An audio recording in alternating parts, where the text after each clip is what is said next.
Welcome to the Explore podcast from EF Pro Cycling.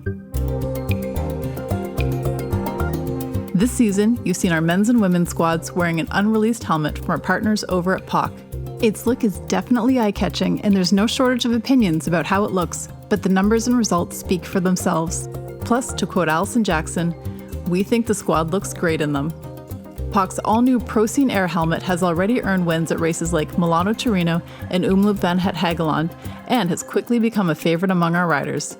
The Procen Air is not only one of POC's fastest road helmets ever, it does so without compromising on safety. We speak with Magnus Gustavsson, POC's hard goods director and engineer behind the Procen Air, as well as Andreas Klier, our team's technical operations and commercial manager, who oversees equipment for EF Pro Cycling. He also had a lot to do with the inception of our newest helmet, but more on that later. These two share the story behind the Procen Air's development, how POC always ensure they are going above and beyond on safety, and what the future looks like for cycling helmets. So join us on this ride as we explore the world of cycling together. My name is Kathryn Ezra, and this is the Explore podcast.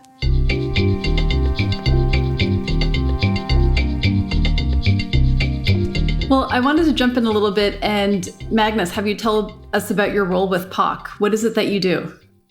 So I am managing the hard goods team at POC. It's a team of 15 people, engineers, industrial designers, aerodynamic experts, and engineers. And that team are developing all the helmets and eyewear and all the hard goods that comes out from POC. So that's me. And so as an engineer, what's your background? How did you become an engineer? I actually studied mechanical engineering in university, and then I topped that with industrial design education as well. So I've been working like in between engineering and industrial design all the time. That's more or less my background. And then I've been riding my bike since I was small. So the combination of all those three is perfect match. Is that what led you to POC, a love of the bike and a love of design and engineering? Yes, definitely.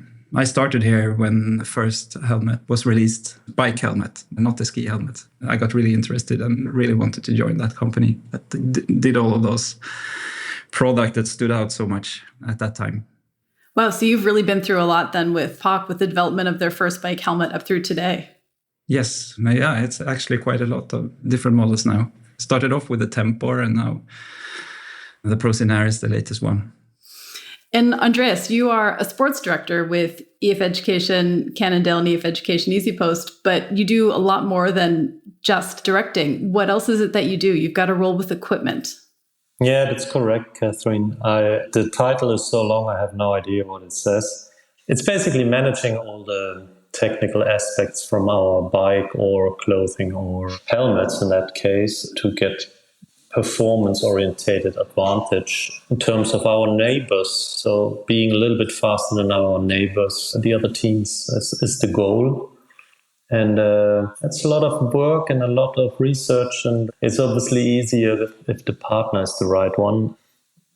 And on today's podcast, obviously with Magnus, we have somebody sitting here where we have a long-term relationship with, right? And it's working so well, and we here and there have an advantage with having, for example, a faster helmet than other teams because of that, because of the relationship, because of the interaction from my department with the supplier, with the sponsor. And Andreas, it's obviously a lot of work to oversee all of these technical aspects of equipment and clothing as they affect race performance. Where did this interest come from? How did you get interested in this? It's actually a good question, because when I was a cyclist, I was the opposite. I was very ignorant for new things in general, because I thought I know everything, because I started cycling with 12 and now I'm 30, and I don't know. I don't know where it came from. I just know that I really like to do that. I'm really into it, if this is now a tire or a chain or if this is a helmet. And especially in helmets, I think the end is by far not reached yet. We can for sure make cooler ones in terms of heat management. We can make faster ones maybe in the future. We can who knows, maybe we're going to end up with personalized helmets based on the way a cyclist sits on his bike. I know Magnus won't like to hear that, but that's going to happen one day, Magnus. If you hold your head a little bit Probably. Like that. Yeah, exactly. The gains you get out of this, Kathryn, are immense. They are huge. And the nice thing here is you make a lot of mistakes in the process. And if you have open-minded people on the other side, and if you are open-minded yourself, you learn out of mistakes and you basically create something double as good as you had in mind. And yeah, I think these are the things which keep me alive and loving what I'm doing. So I really love that stuff. It sounds like you two also have been working together for a long time. You alluded to that, Andreas. Magnus, how long have you two known each other? And did you hit it off right away? Or did you have to kind of ease into working with each other? That's a good question. I think we got to know each other when I started at POC, one of the first training camps. But then I think we come a bit closer since you transferred into this new position, Andreas, when like focusing even more on the performance side of things when it comes to materials and products. So the last years we've been really like collaborating really close, having meetings both here in Sweden and in the training camps and in Girona and so on. And did you two hit it off right away? Andreas, what did you think of Magnus when you first met him? Were you excited like, oh, I can work with this guy? Or were you like, oh no? I'm really bad in keeping those things in mind. What happened when you saw somebody first, right? I mean, to my defense, I remember when I met my wife, right? But when I wouldn't know now where we met the first time, I don't know, to be honest. I really don't. No, we have been a small team from POC all the time as well. And before me, there was people that are actually still within the company that has been and are still working on the product. So I think you met some of those amazing people as well. Already back in the Garmin Sharp time, we actually collaborated. I want to know, where does this passion for performance come from? Obviously, being involved in a sport like cycling, yes, speed is important, but to delve into sort of the minutia and the finer details as you have to do when constructing a helmet, where does this passion come from? So I think over the years, we have been realizing that we can do so much more than just, we can make the safest helmet, but we could also add so much more into it. Safe does also mean that you need to make it ventilated. You need to make the road visible by doing the perfect lens. It's so much into it that it's not just about speed. It's so much like about other performance as well. As Andreas said, making cooler helmet, more ventilated. It's also both performance, but also a safety aspect. And that's where we always start with our projects. When it starts with safety.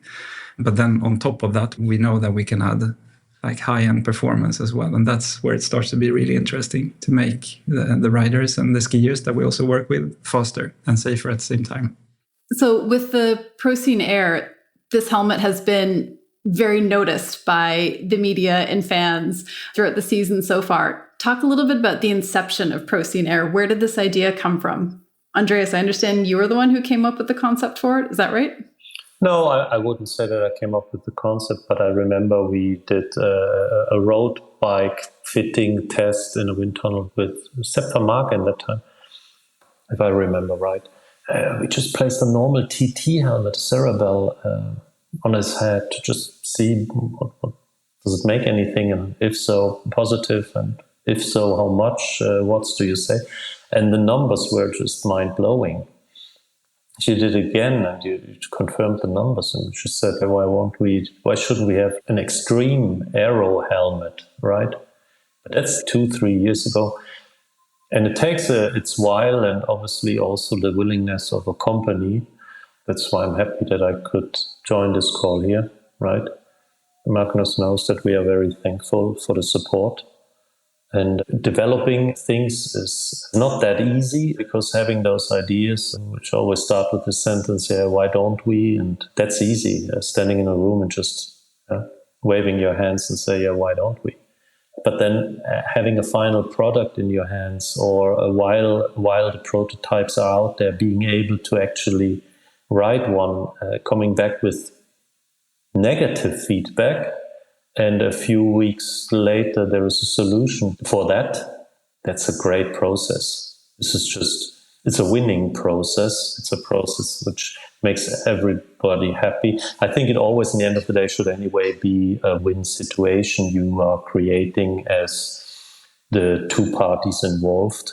It's not that I bring in my personal idea and say it would be great to have a nice helmet to ride here in Mallorca, where I live. It's much more to see what does the team need. What's the new secret? What's the new tubeless, right? Now that everybody rides it.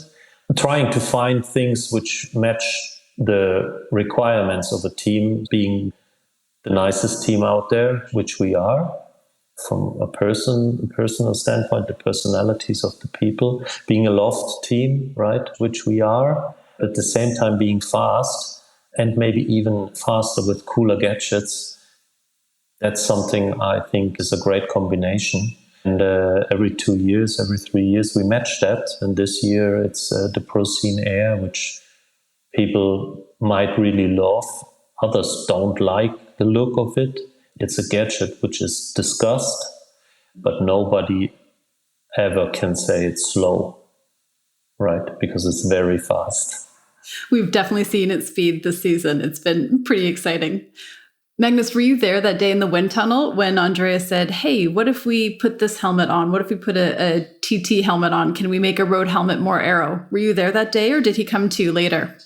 Unfortunately, I wasn't in the wind tunnel at that time, but I remember when they presented these numbers to me like a couple of weeks later on a training camp, and we were starting the discussion, why can't you use like a modified TT helmet in the peloton? We know that there are like lots of things that tells you that you shouldn't, because the feeling of being inside a helmet, that the feeling that you get when using a TT helmet is not really ideal being in the peloton. The TT helmet is normally designed to be in like a one perfect position, not like moving around with your head, sit in one perfect position for 30 to 60 minutes.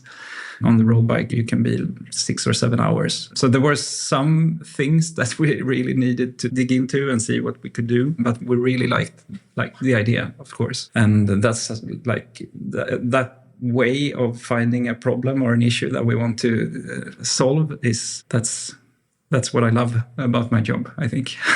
It's amazing. So what we did, we took a Procen TT helmet, started to cut off with a knife, more or less, parts of it that we didn't want to have to make it a bit more versatile in the wind. Started to put silver tape, duct tape on it, and went down to Girona immediately and met up with some of the athletes in the service course. And one of the things that we talked about initially was also that, like, will they actually accept using a helmet like this? And Andreas repeated all the time, still repeats to me that, of course, they will just, if you show them the numbers, they will use it.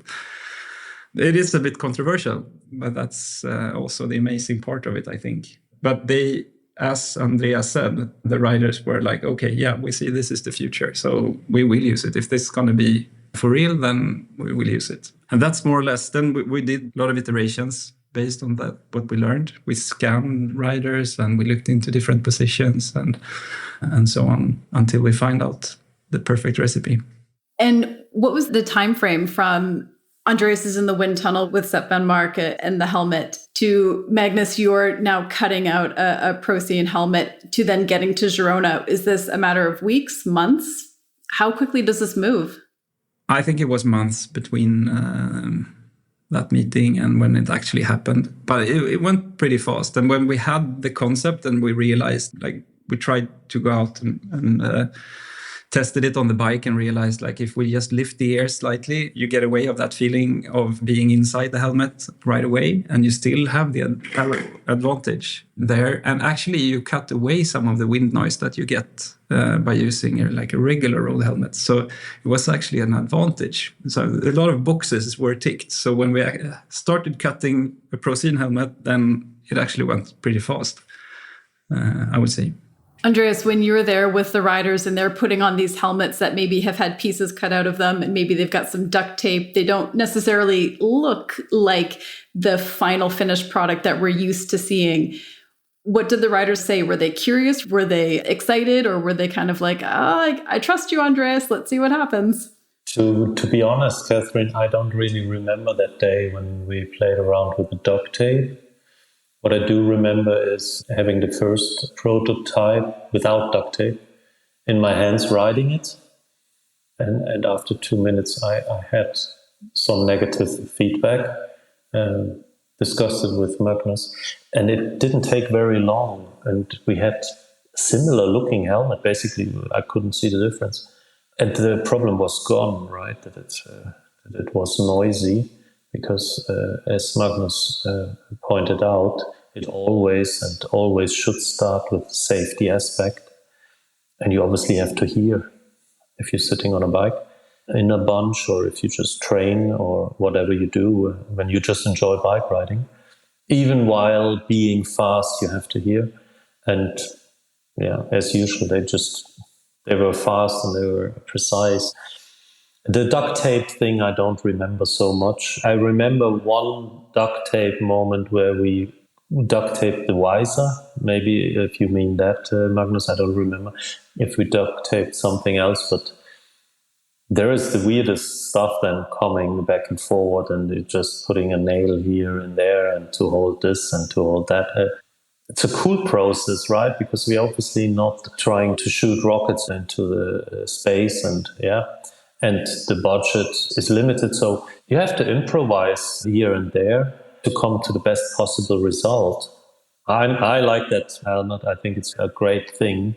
I did very much understand Magnus in the beginning when he said, you think the riders will actually use it because of the look? And I think if we have the similar call in 3 years' time, when everyone was riding with the fastest possible helmet in a peloton, and say, do you remember 4 years ago, we were still discussing, will they actually put that helmet on? Or we probably would love, because cycling changes very fast lately into one and the same direction, into a performance-oriented direction.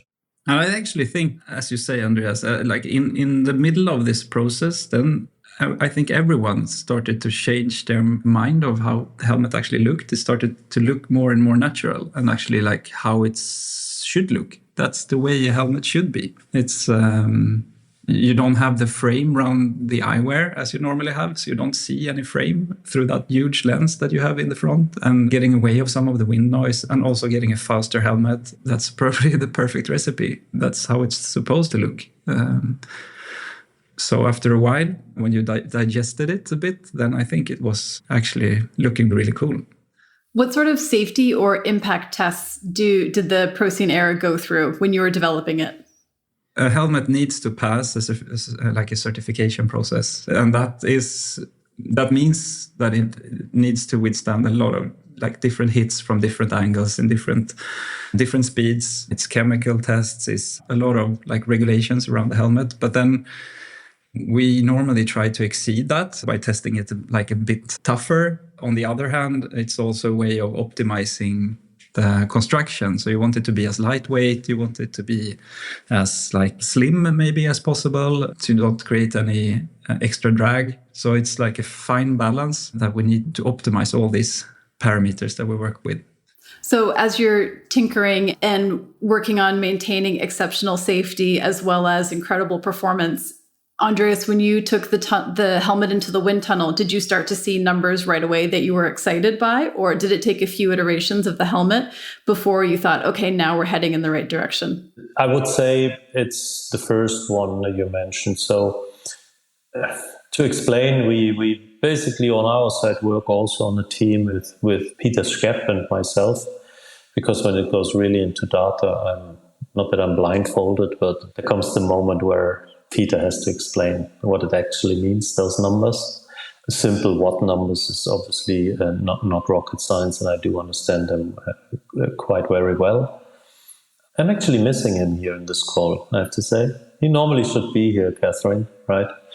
Because he was there when the wind tunnel thing was with Sepp, and he likes that stuff. He does love his numbers, yeah. Oh, yeah. And he also knows what to do with them, because they're just saying, wow, look at this. But he knows how to make things faster. And I do believe without him, we also wouldn't be where we are now regarding that helmet. or actually I'm sure. He was there when we had the final product, so were one or two people from your side, Magnus, at the wind tunnel at that time, right? We put the helmet on and the result was very visible. We did it again and it was again visible, and probably if we would now take our suitcase and travel to Belgium to the wind tunnel, we get the same result. We didn't have to do a lot, or we didn't have to say, yeah, hold your head in this, no, hold it in the other direction. It is much more, as Magnus before pointed out, in TTs, and that's also how the thinking kicked off. In TTs, you have a very stable position, trying to hold it for X kilometers until you hit the finish line. In road racing, obviously not. So I believe they did a brilliant job. Let's face it like that. Because again, if Peter or myself just stand there in a room and say, why don't we?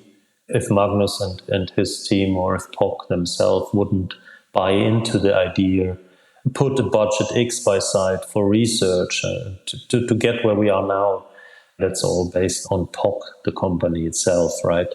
I'm sure Peter and myself will come very soon knocking on the door and say, hey, how about, I don't know, let's see. And yeah, it's nice if you have that relationship, right, Kathryn, that you can call somebody and say, I have an idea, what do you think? And that they don't say, yeah, can you please leave me alone? But I want to mention as well, that's what we love in this collaboration as well, that you actually come with like these type of ideas to us and try to push us, and like findings that you see in the wind tunnel, and like from discussions with your athletes and so on, that we get to know so much from this collaboration as well. This would have been really hard to do this alone, of course. So that collaboration made it possible to do it in the way we did. So what is it that makes this helmet different? I answer, it's faster. I don't think you will find a road helmet that fast out there. So follow-up question, what makes this helmet so fast? Should I talk about that then? Yes, please.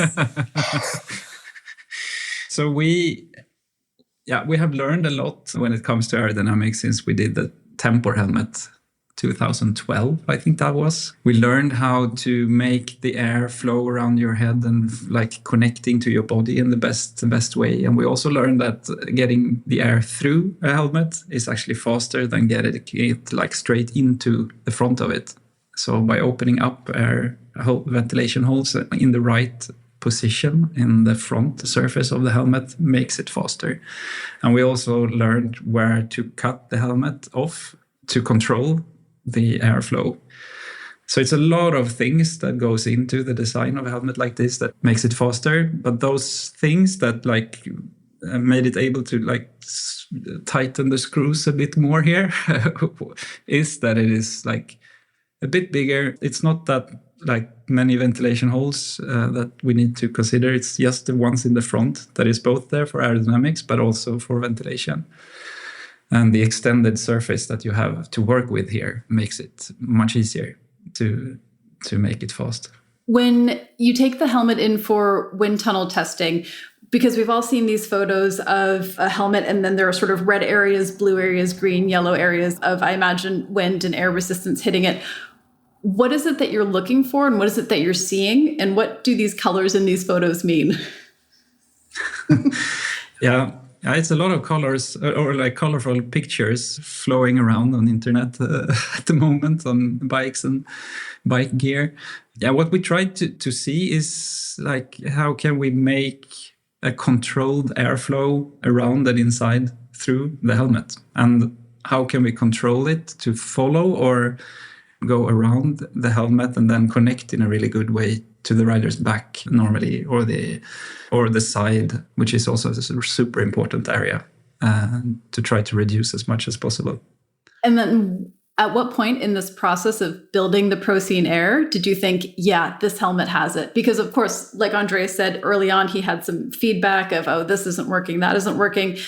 And as you're going back to your drawing board, as you're coming up with different prototypes, going into wind tunnels, at what point did you think, yeah, okay, we're headed in the right direction now? I think when we like agreed on the duct taped prototype that I remember really well from Girona.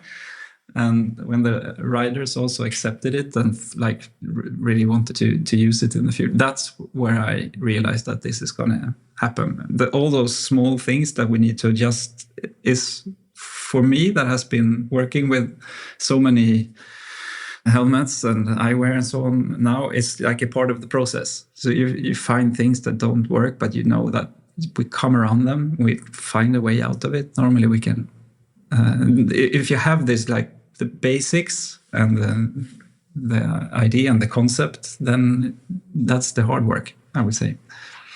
Then we find out in the end how to do it. So, Andreas, were you at the team camp in Mallorca in January when the helmet was used on the road and raced in for the first time?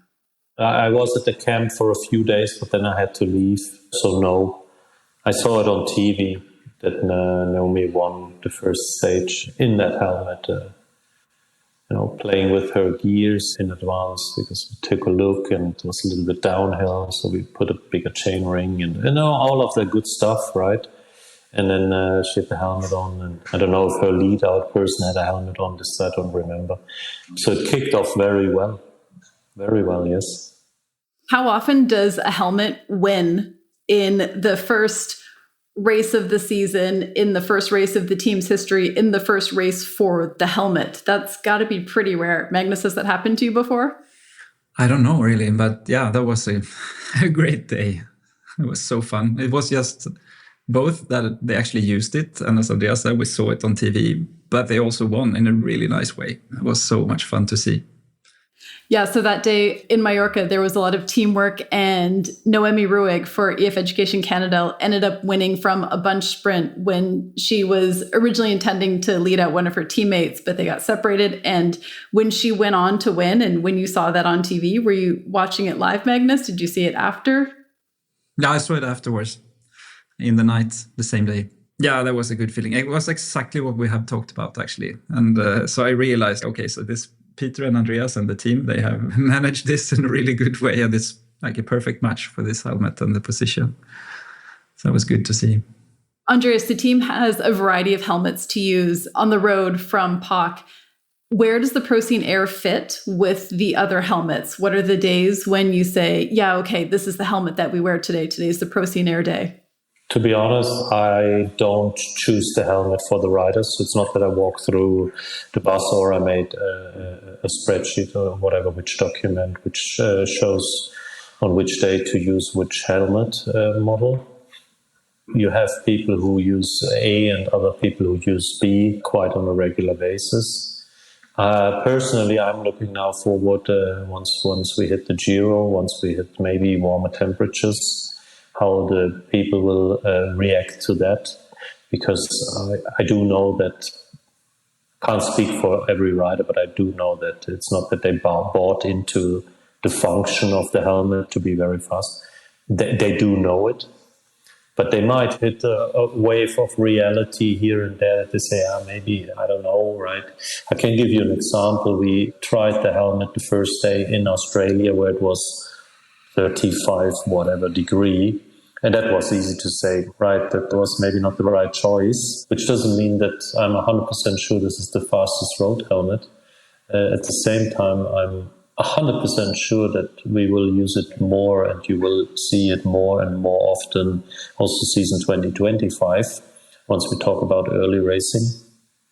So the launch was great with her winning the first stage. I think, if I'm right, I texted you also, Magnus, that same day. I don't remember. And also then, for example, on the male side with Bettiol planning to attack on I think, Milano-Torino, wearing aero socks, riding a bigger chain ring, all these things, putting these things together in advance. And then doing it, and then having this gamble race, him riding a handful of seconds for 30 kilometers in front of the chasing selected group. I think you can't get more attention, Magnus, correct me if I'm wrong, but I think you guys, it's impossible to get more attention, because those photos when they went out, I think most of the people discussed his helmet because somehow it fitted so nicely also on the composition of his body sitting on the bike. It just looked brilliant that day. The days will come where they pick it. I think it would not be right me telling them, to come back to your very first, it wasn't even a question but assumption. It would be wrong me telling them which helmet they have to use. I think it's more on us as a team, the team EF, to provide a partner such as POC, being that open-minded, willing to do something super fast, and then it's the acceptance from the riders and then implementing it into the day-to-day work. Like you do 200 plus bike races spread out between 30 cyclists on the male side and 100 plus races on the female side in a roster of 15-ish. I think that would not be I think that would be counterproductive, to be totally honest, if I'm not standing in Pays Basque on the start line saying, yeah, it's 16 degrees, and another person says, yeah, but it's 70% humidity. It feels like 24. And I say, no, it's 17 degrees, put on the helmet. That doesn't really make sense. I think also Magnus would not like that, because then the magic of the helmet would get lost, because they will say, no, I wear it this day, so I don't want to wear it that day. That would be counterproductive. I think it's good as it is. We have to give people time also. And yeah, I'm looking a little bit forward now for the next product, Magnus. Just while we're talking, I'm thinking, with which idea could I annoy you over the next 5 weeks? Yeah. Let's see. Just call me. Yeah, I have your number. So. But I think that what Andreas is saying, that's how we try to think as well. We don't want to push anything onto the riders. It's like, if they prefer the lightest helmet on their head that day, then it's their choice. And I think sometimes the fastest helmet is probably the most ventilated one, because it's a warm day or it's a climbing day. Then you need a lightweight helmet as well. So you should have the options, and it should be from personal preferences, not us like pushing someone to use something specific. We have a spread of something super aero, not that ventilated, still ventilated, to the ventral light that is like super lightweight and very ventilated for the really warm days in the mountains. So I think I totally agree with Andreas on the way they think on how to choose the helmet for the day. So in the process of developing the Procen Air, what have been some of the learnings? I've heard you mention both the rider's ability to hear, making sure that was not compromised. Also, I hear a lot of talk about heat and what the helmet's performance is in the heat. What are some things that you've learned along the way? So the heat management was like a big part of the project, to make it as ventilated as possible, but without sacrificing the aerodynamics. So we didn't want to make it... The aerodynamics were more in focus. They were higher up in priorities than ventilation. So that balance, I would say, was like a really tricky part. So we learned a lot from that. But it's also a technology that we have used in the past in other projects. We know that if you press air into like a small channel, then you create a really high speed in that channel of the air. Even though it's only 3 holes in the front, you get quite like fast air going through. And that was one thing that we learned a lot in that process, to adjust that to be as efficient as possible, but still with the aero in focus. Do you think that the Procen Air is a finished product, or do you think there's still a little more tinkering you might like to do down the road? Maybe it's more tinkerings that way. There will be more follow-ups maybe. Let's see what comes in the future.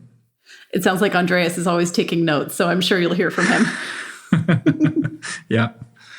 Talk a little bit about some of the safety features of the Procen Air. What makes this helmet so safe? Because that was the foundation of building a helmet from the beginning. It is, of course, about impact resistance. So proper construction that withstands impacts in a really good way. But then it's also the two aspects of visibility and hearing. By lowering the wind noise slightly and still being able to hear the people around you in the bunch is key, of course, when it comes to safety. And then the huge visor that you have gets you a really good field of view. So both when you are really in the aero position, you should still be able to see pretty far away from you in the front. And then on the sides as well, you don't have any frame from your eyewear that is covering the sight. So I would say it's actually making bike handling easier to wear this helmet. You have better visibility, which is something that we didn't realize at all in the beginning of the process. Yeah. That's a happy accident that you learned about to realize that visibility was so much improved with this style of helmet. Yeah, we have been doing visor helmets for skiing, and that's exactly, you realize the same thing when you put the visor helmet on while skiing, that you don't have the goggle frame around your eyes. So the visibility is huge. You don't even see the frame. And that's the same feeling you get in a helmet like this. But that's also the same feeling that you have on a regular TT helmet. But then you have the limitation of being really tucked down as well. So the visibility forward could be limited. You don't really have that here on the road bike. So in developing the Procen Air, it sounds like, Andreas, you took the Procen, you had some thoughts, and then Magnus on your side, as you're making sure that safety is the number one priority and trying to balance that with aerodynamics and ventilation and just making a fast helmet.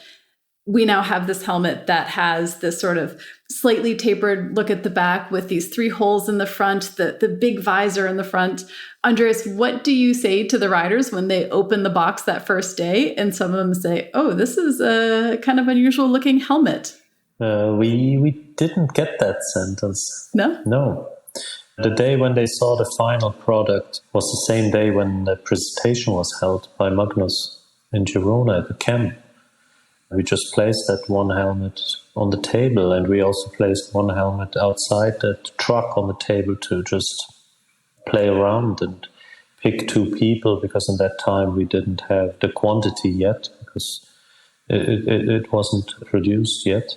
To pick 2 people, a male team, 2 people, female team, right around. And that question didn't come up, at least not when I was standing there and the first helmet was really shown. The question was much more how fast, right? And when they lifted it up, they said, oh, this is much lighter than it looks. Because to make something fast normally always means not to add weight, but for sure not to get rid of weight. It's the same if you say, let's make a frame as fast as possible. No, let's make the fastest possible frame. You have to say it that way. You're probably going to end up at inside the UCI regulations with the dimensions, but still with a 10 kilo bike, close to.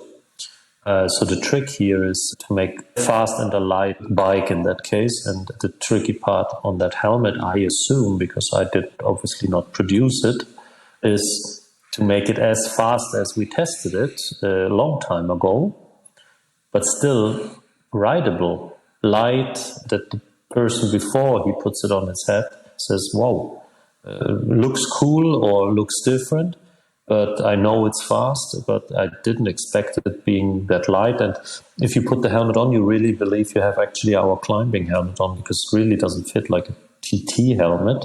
It's just like a very nice fit.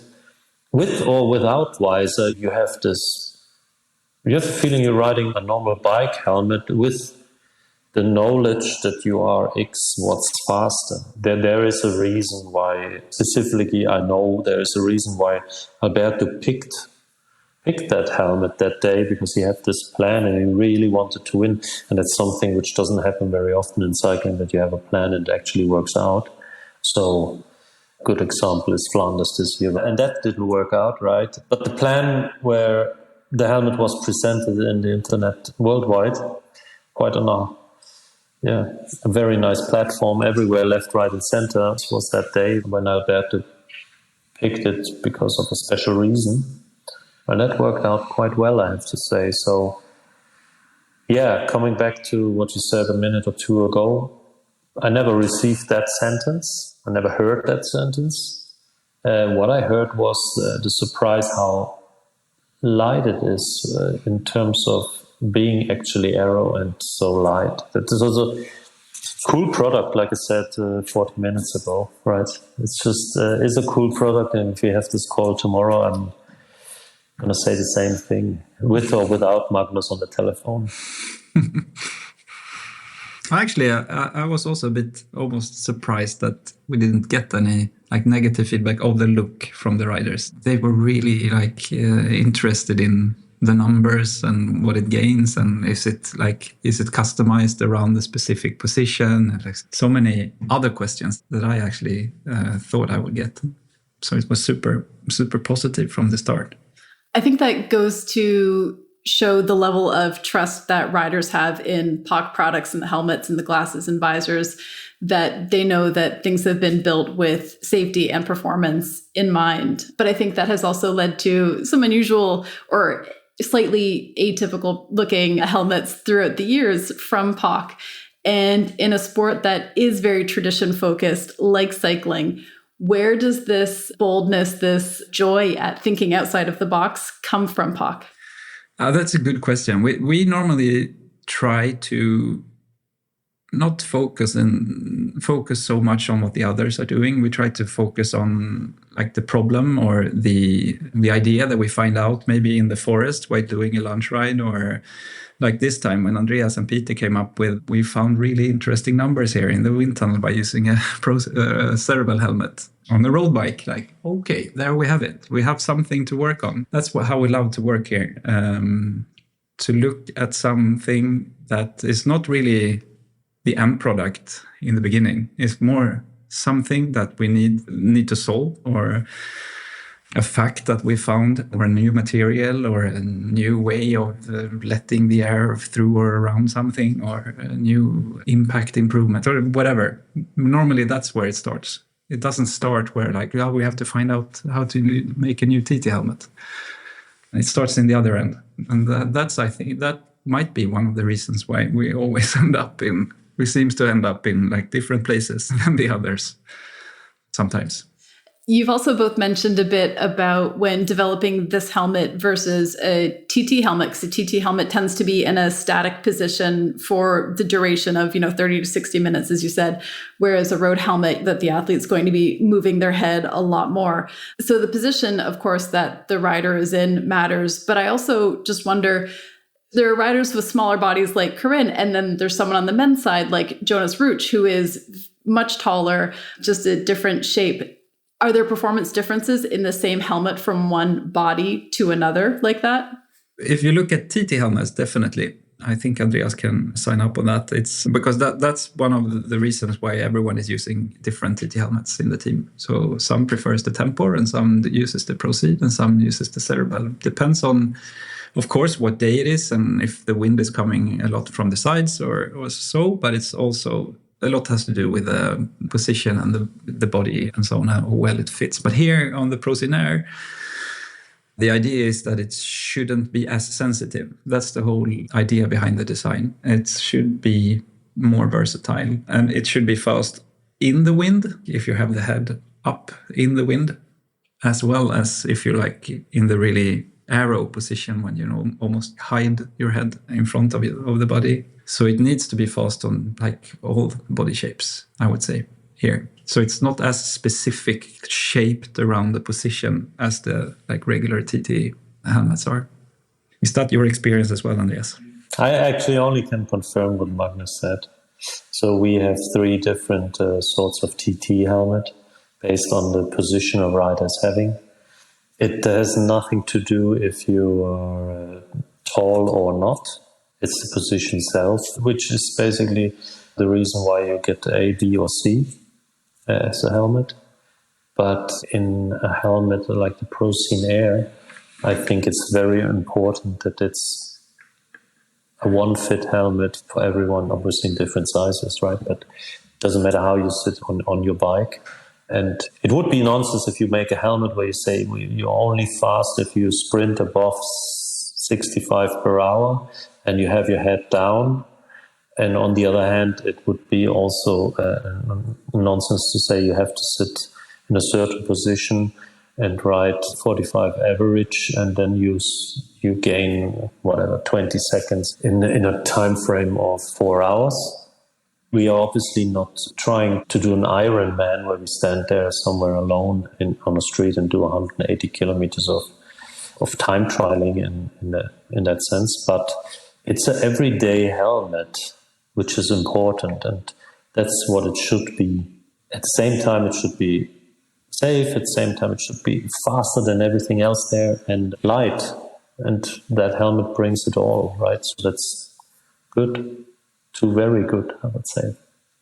I want to know if you can suspend all rules. So if you can build a helmet where you don't have to worry about conforming to UCI regulations or any preconceived notions of anyone, what does the perfect helmet look like? What materials are you using? How many vents does it have? Visor, goggles? What does it look like? That's a really good question. No one knows. I would say that it's very easy at the moment to design the object like just around the aerodynamics, not thinking about like the safety aspect of it. So make it even faster is probably possible, but it's really hard to balance with the safety aspect of it. So of course, we will be able to make it faster and even more safe in the future. Let's try to find out that, but it's not easy. I don't know. That's the answer. Well, I have a feeling that Andreas probably has some more ideas, and you'll be hearing from him very shortly. I'm curious to see if individualized helmets does become the way of the future. Maybe that's going to be the future. Yeah. We'll find out together. Like I said, I'm sure Andreas will have some ideas to send you before too long. So yes, thank you. I'm sure about that as well. Thank you, Magnus. And thank you, Andreas. This has been a really interesting chat. I really appreciate it. Thank you very much. It's been a pleasure. You're very welcome.